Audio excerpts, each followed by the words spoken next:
来看台北有一个主人带狗仔出门，这狗仔煞甲这颔棍箍仔亮起，伫路里直走，结果去弄到一台奥多摆，狗仔摔倒，骑奥多摆的人嘛切甲全伤。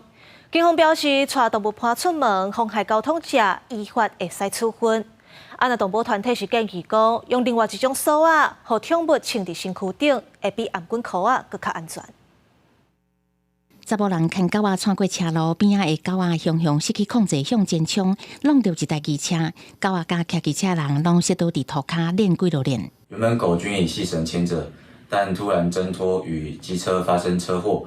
那车祸造成了机车骑士跟乘客双方身体多处擦伤。事故发生了后，狗仔雄起骹弄，搁闹失踪。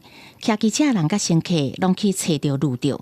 事故是发生伫台北市树林40岁4年的饲主，顶个月13早起10点外带宠物出门，虽然有下颔箍啊，毋过狗仔煞连开，毋知引起这个车祸事故。我们戴项圈的时候不会拉得太紧。就是扣的不会太紧，因为会担心狗狗不舒服，所以如果使用项圈带狗狗出门散步的话，比较容易有挣脱的情况。外出都会建议大家使用胸背带。准公依法无限制看守的类型规定，只是动保团体点出颔箍啊看守啊较会去连开，建议使用胸背式较安全。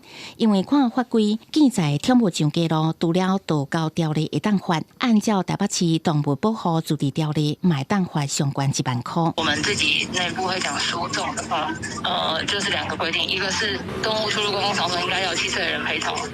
然后另外一个的话，就是我刚刚说的，就是出门要系牵绳的适当防护措施。狗仔出门，只要无人陪伴，也是无防护措施，拢有可能造成疏失。